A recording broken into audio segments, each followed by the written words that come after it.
Well, it is my great pleasure now to welcome Dr. Raghuram Rajan to our program today. Dr. Rajan needs little by way of introduction, but let me be brief. He is one of the world's most respected economists, currently the Catherine Dusac Miller Distinguished Service Professor of Finance at the University of Chicago Booth School of Business. He served as the 23rd Governor of the Reserve Bank of India, where he was widely credited for bringing down inflation, strengthening the banking system, and introducing key reforms that have had a lasting impact on India's economy. Dr. Rajan's distinguished career also includes serving as the Chief Economist and Director of Research at the IMF. Dr. Rajan, great to have you with us here on the program. It's an honor, sir. Prashant this side. Dr. Rajan, if I can start by asking you whether, the good news on tariffs, when I say good news, I mean, this handshake type of deal that we saw between the US and China. It's not even a deal, as someone said, not even a framework deal, but at least an agreement to start talking. Or the one with the UK. Have we seen the peak of the good news cycle as far as tariffs go? And will things get more contentious into the rest of 2025? What's your assessment, sir? Well, I certainly think that what we need to have is more certainty on where the tariffs will land. Right now, we have, as you just said, an agreement to talk. But at the end of this talking, what happens? And talking takes a long time. So even while people are talking, are tariffs going to go back to the Liberation Day level on July 9th, 10th? For the rest of the world, is it going to go back to the Chinese levels on August 10th, 11th? I think the sense is certainly the level of tariffs that were announced in Liberation Day are probably untenable. And so they will have to be negotiated down. But where and when is the kind of uncertainty that harms business considerably also. So a lot of businesses waiting to see, are they going to keep the tariffs, at least while the talk is going on, at the 10% level for most of the world, or is it going to go back up? So some certainty on that would also be most welcome. Dr. Rajan, when financial markets do well, it kind of papers over a lot of other stuff, some of the underlying issues, etc. And if you look at the big markets, they're all a few percentage points away from all-time highs. It's almost as if tariffs really will not hurt. I mean, they're pricing in little to no damage because of tariffs. What is your sense? Is it possible we actually, escape any consequences, or do you think it'll show up? Not now, but maybe a little later.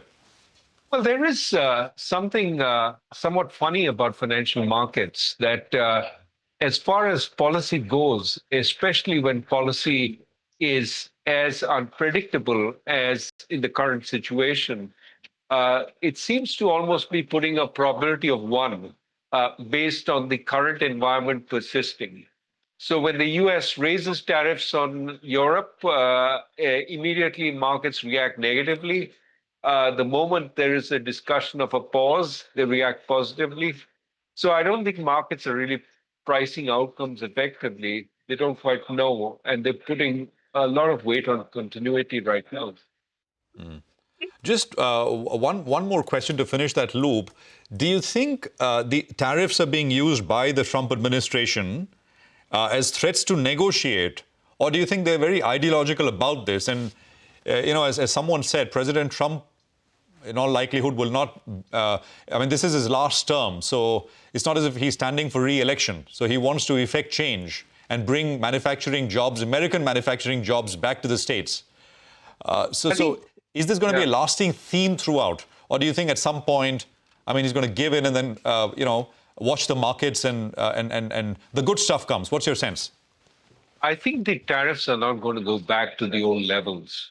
I think there is some level which will stay, maybe the 10%, and certainly maybe more in certain areas like autos. And that's partly because of the ideological underpinnings of the current administration. They do believe the US has been unfairly treated by the rest of the world, but they also believe that tariffs can give the US a certain amount of sort of playing power. But I also think that right now with the tax bill, the big, beautiful bill under consideration, tariffs also play a role in being a source of revenues. And the US desperately needs a source of revenues to justify the level of tax cuts that are coming in the bill. So, for all those reasons, plus the fact that I think it gives the US a lot of power because it's a big market for the rest of the world's goods, I think they're not going to go back to the old levels. The question is, are they going to be uniform across the board? Or are they going to be especially high for certain countries that are disfavored? And what is the longer-term certainty about the levels that are reached? Could it be that the administration turns on a dime and starts elevating them again for a country that it doesn't like or that has antagonized it? So I think a lot is up in the air, but almost surely we're not going back to the 3% level that the US was happy with before. It will be a higher level of tariffs. Dr. Rajan, good morning, sir. Pleasure to be listening in to you, Surabhi here. I'm glad you brought up the big, beautiful bill. I have a two-part question. So we're looking at two very big sort of events playing out right now. One is tariffs and whether the Trump administration can bring manufacturing back to the US or not. The second piece is the US deficit. And the bill is only going to be boosting that further. In the near to medium term, let's say if you take a 2 to 3 year view, what is the big economic reset that you forecast for the US economy? And the second part of that question is, and therefore, do you expect a flight of money, maybe not a big flight, a small flight of money away from US assets, US treasuries, US equities? Right. First, I think the short run tariffs are disruptive, even to manufacturing. So we will see the consequences in the second half of this year. Will it bring back manufacturing jobs? Probably not a whole lot, because a lot of manufacturing, even in India, has been automated. Look at a cell phone assembly line in India, and you see machine after machine. These are not people screwing in stuff into the motherboard. That job disappeared a long time back. So I think when the jobs come back to the US, to the extent they come back, they have to take into account the high cost of labor in the US, which means it's going to be largely automated jobs. And jobs that will be created will be for technicians who man the machines, not for the guys doing the work directly. So big increase in manufacturing jobs, unlikely. But in the longer run, I think one of the concerns this has created in the rest of the world is, are we overly exposed to the United States? And you can see it in the talk amongst financial investors. 70% of global stock valuation was in the US. And now people are saying, well, maybe we're overly exposed. We need to rebalance our portfolios, both on the equity side, but also on the fixed income side. Are we holding too much in US treasuries? So when you talk reset, I think this portfolio rebalancing will play out for some time. It is one reason why the US dollar hasn't appreciated even while there are global concerns about economic growth. It's because people are saying, do I really want to put more assets in the US at this point? And many portfolio managers are saying, maybe I need to rebalance, not necessarily because US growth is going to fall off a cliff, but because I just think I am overly exposed to my sense that the US exceptional performance will continue. I think more broadly, we're going to see supply chains move nearer home, wherever home is. That is a process that has been underway, but that'll get a special oomph under President Trump's policies. Okay, so, sir, do you then see only a mild reset in market flows or in sort of investment portfolios? And what about the deficit? I mean, we're very used to it. Every year there's a debate on the deficit, and then, they sit on the fence. Eventually, the bill gets passed. Just a word on how you see that shaping up, and therefore what happens to yields? I think it's not a mild reset. I think there is going to be a significant reset, especially as areas like Europe start considering whether they should be spending more, whether they need more financing. And Europe has been sending a lot of capital to the US. As Europe starts doing more infrastructure, as it does more defense spending, some of that financing will go towards financing European asset creation. And so I think there is going to be a global reset in portfolio holdings. And that will also be accompanied by price changes. You're already seeing a somewhat weaker dollar than anticipated at the beginning of the year, and that's something that could possibly continue. So this is on the cards. Sorry, what was your next question? On the deficit and the direction Yeah. of U.S. yields, sir. Yeah, I mean, look, I think the big beautiful bill is not yet fully done. I think the Senate will have a role to play. And some of the worries in recent days, which has sort of shown up in higher yields, not just for US long-term assets, but also across the world, Japanese long-term bonds. I think people are very wary at this point about being locked in to longer-term investment in government securities, given the uncertainty about fiscal space, both in the US, but also in Japan as well as Europe. So what this means is that you can't take US financing for granted. The US debt to GDP is crossing 100% net in the next couple of years. And add to that a wider fiscal deficit embedded in a big, beautiful bill. And there are some sort of fiscal engineering also embedded in it, which says some of the spending or some of the tax cuts will come to an end at the end of the Trump administration. That is probably unlikely. So when you put it all together, this bill has to satisfy markets that it is not totally irresponsible. And I think the Senate, including the Senate Republicans, will have to play a role there. All right. Good morning, Dr. Rajan. Nigel on this side. It's an honor to speak to you, sir. Thanks a lot for joining in. Well, I wanted your view on India being able to get a fair share of the global supply chain diversification. Do you think a lot of MNCs will look to set up shop here in India? Well, it could be India's moment. I think that certainly all supply chains are being reinvestigated by the firms that run them. And if India can put out the red carpet and say, we will have a predictable tax and policy regime, we will allow you to also produce for the domestic market, and don't worry about the pushback from Indian industry, which feels threatened. We will make sure these policies are in place for the foreseeable future.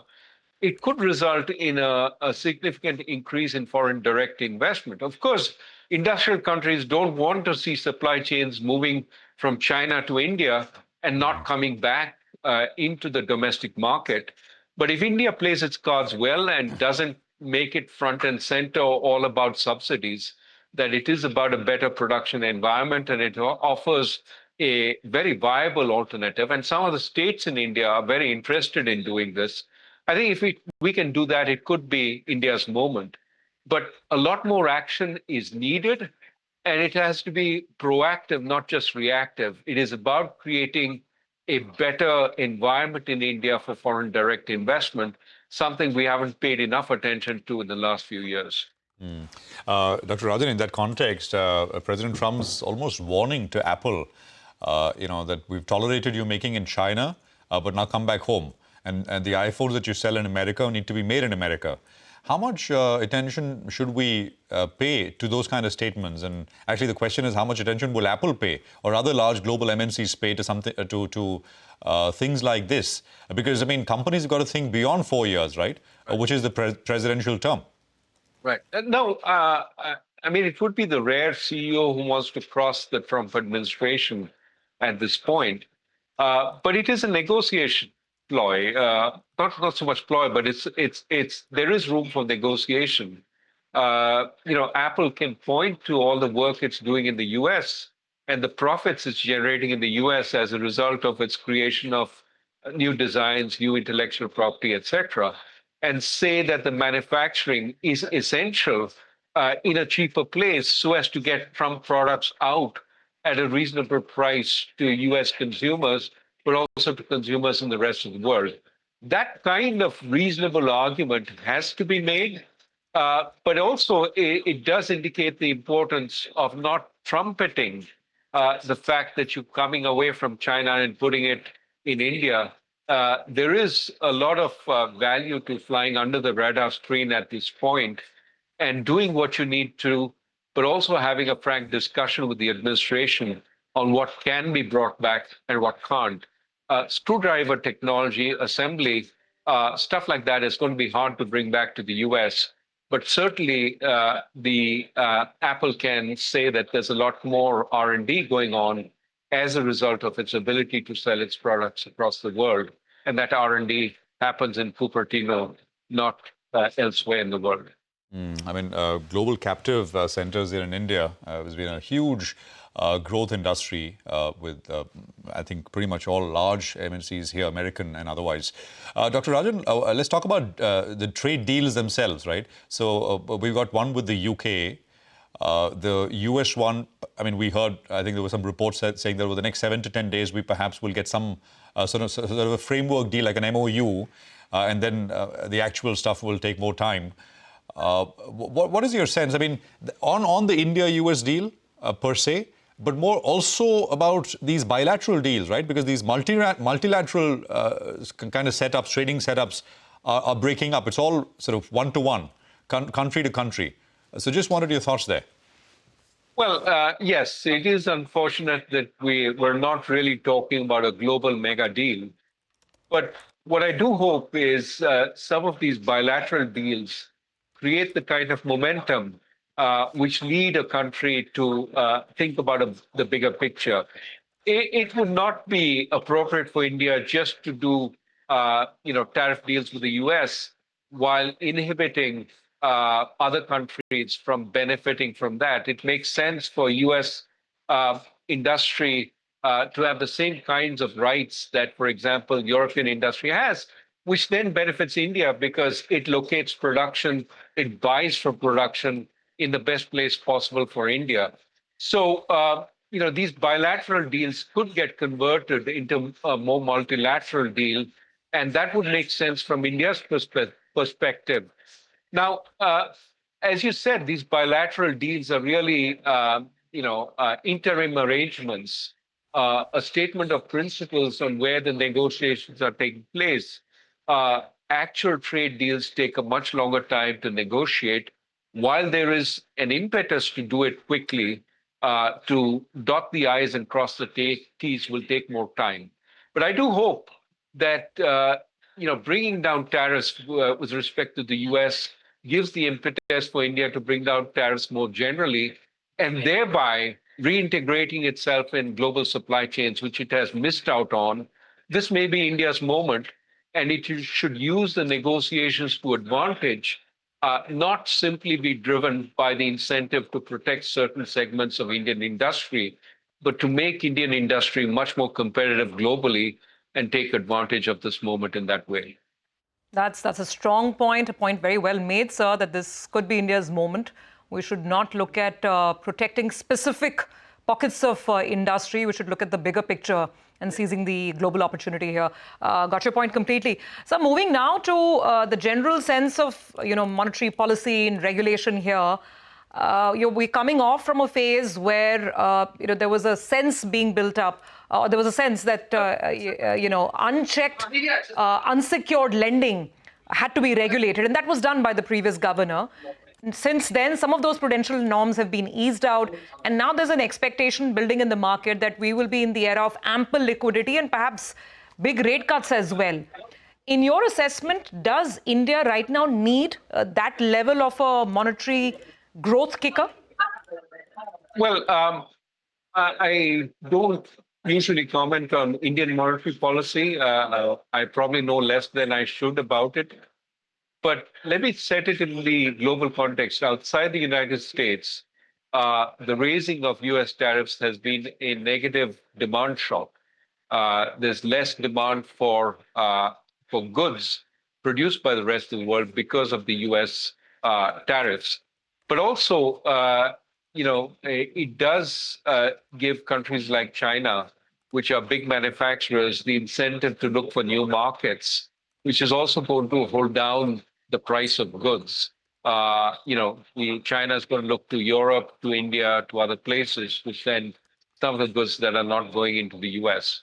So all this means that inflation is less of a problem. Of course, there are India-specific reasons why inflation has come down, including the prospect of a good agricultural crop going forward. So for all these reasons, I think countries outside the United States have the ability to ease monetarily, and if that also implies easing on the liquidity front, that's a good thing. But as you caution, we have to also make sure that as we are enhancing domestic demand, it doesn't get imbalanced. We don't see pockets of excessive credit growth as we saw with the unsecured lending. We have to be a little careful as we expect, once again, that credit is reasonably well allocated, which means a continuing role for careful supervision and regulation. Dr. Rajan, wish we could go on, but I understand you also have a tight schedule there at the UBS conference. I'm going to just ask you one last, if you will humor me, sir. You're at the UBS conference and you're meeting so many investors and so many people who are there. As you kind of sort of soak in all the feedback and all the commentary there, can I get one big non-consensus view from you, sir? What do you strongly disagree with that from everything that you've heard there? If I can ask you that. Well, let me put it this way, consensus tend to build up, and because they're the consensus, they tend to be wrong. The consensus at the beginning of this year in places like Davos was, US exceptionalism, this is going to continue. And we've seen 5 months later that, it's going the other way. There's enormous skepticism about the US and its policies.